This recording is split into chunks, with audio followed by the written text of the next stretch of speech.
Sky watchers along a narrow band from West Africa to the Arabian Peninsula, India and the Far East witnessed a dramatic ring of fire solar eclipse on Sunday.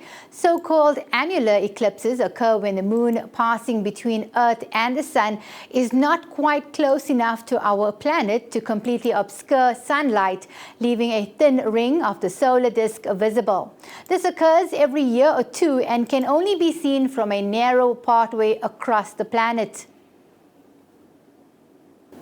So today is a very exciting day. There's been an eclipse. In Nairobi, it's a partial solar eclipse, but this kind of eclipse is an annular eclipse where you get the ring of fire. And we're not able to see that because you're not getting the totality in Nairobi. But it was really cool because we had so many collaborators from across Africa. So our friends and colleagues from Ethiopia were able to get annularity. Yeah, today's eclipse is interesting for a number of reasons. It happens to be that it's the solstice today, which means that the sun gets to this point in the sky where it's gone as far north as it'll go. So middle summer if you're in the northern hemisphere, the middle of the summer, middle of the winter if you're in the southern hemisphere. So that's today as well as this eclipse.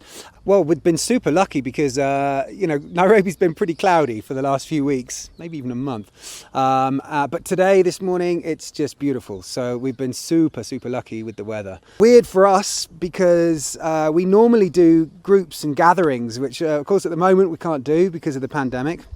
And so, we've been very nicely, graciously allowed to come to someone's rooftop, our neighbour. We actually just live down there.